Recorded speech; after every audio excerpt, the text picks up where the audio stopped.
Why did Thor suddenly break into the Avengers compound and grab Iron Man by the throat? Because Thor believed that Loki was a member of the Asgardian royal family. Even if Loki had invaded Earth, Thor believed he should be judged by Asgard. Just as the situation was about to get out of control, Captain America stepped in and stopped Thor. Only then did Thor release Tony Stark. But Tony Stark didn't back down. Instead, he continued provoking Thor. Bruce Banner warned him that if Steve Rogers hadn't stopped Thor just now, Thor might have actually killed him. However, Tony still refused to admit defeat. He even wanted to fight Thor again. Thor couldn't be bothered to argue. He simply told him, "We'll settle this later." After that, Thor took Loki to the top of a mountain. He demanded that Loki hand over the Tesseract and abandon Thanos' plan. But Loki had no intention of cooperating. Just as Thor was about to force him to reveal the truth, Iron Man suddenly rushed in. One powerful strike sent Thor flying hundreds of meters away. After landing, Tony Stark said, "Put down the hammer and surrender." Thor didn't answer. The battle officially began. Tony launched the first attack. His repulsor blasts kept firing at Thor, and he even managed to knock Mjolnir away. Furious, Thor summoned his hammer back and called down lightning from the sky. A massive bolt of lightning struck Iron Man directly. But strangely, the lightning didn't destroy the armor. JARVIS discovered that the armor's power level had instantly increased to 400%. Tony fired a supercharged energy blast, sending Thor crashing into a mountainside. But the God of Thunder quickly fought back. The two smashed through the forest, engaging in a brutal close-range battle. Eventually, Thor's superior strength allowed him to overpower Tony. Just as Thor was about to summon Mjolnir and finish the fight, Captain America arrived in time. He raised his shield and stood between the two of them. Thor swung Mjolnir with all his strength toward the shield, but the vibranium shield absorbed the impact. The massive force sent all three of them flying backward. Taking advantage of the chaos, Loki successfully escaped. After returning to Stark Tower, Tony equipped the Mark 7 armor and began searching for Loki, but he never expected to run into him directly. Loki attempted to control Tony with the Mind Scepter. However, the Arc Reactor blocked the mind control. Angered, Loki threw Tony out of the skyscraper, but that was exactly his mistake. While falling through the air, the Mark 7 activated automatically.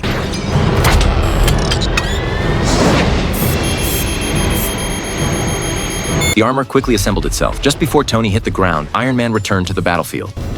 His name was Phil.